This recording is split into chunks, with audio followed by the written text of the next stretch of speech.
Assalomu alaykum aziz obunachilar, Mebazay kanalini ashaddiy muxlislari. Mana shu mebelimizni navbatdagi mijozimizni xonadonlariga o'rnatib berdik. Mana yarashib uylarning abuylariga cho'tka bo'lib tushdi. Bu mebelimizni Qo'shtepa tumani Varashilib MFAga o'rnatib berdik. Mana shkaflarni ham ko'rsalar ham bo'ladi. Tepalari ham chiroyli naqshinkor bo'lib tushdi. Uyda uslubiga rasm mos bo'lib tushdi. Bu shkafimiz 6 ta eshikli bo'ladi. Divonlarga keladigan bo'lsak, oldida 2 ta tumchkasi va tremosi.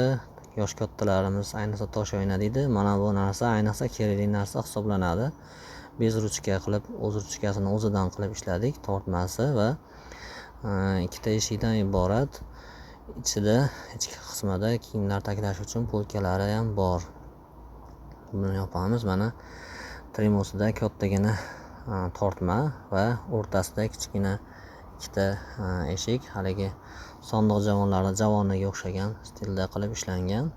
Qaranglar qanaqa yarashib, chiroyli bo'lib turibdi. Mana bu shkafi ayniqsa cho'tki chiqdi. Mana gullari ham o'zimiz ko'nglimiz to'ldi bu ishdan. Mana bu tomonimiz kelinlar uchun maxsus, uzun kiyimlar uchun. Eshiklari vakuum bo'lib o'zi sekin tortib oladi. O'rtasi polniy ayni bo'ldi.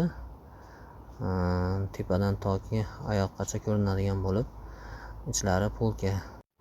Yoqqan bo'lsa bittadan like bosib qo'yasizlar. Erinmasalang kommentariyada kamchiliklari bo'lsa to'ldirib ketsalang, nihoyatda xursand bo'lamiz. Keyingi videolarda ko'rishguncha sog'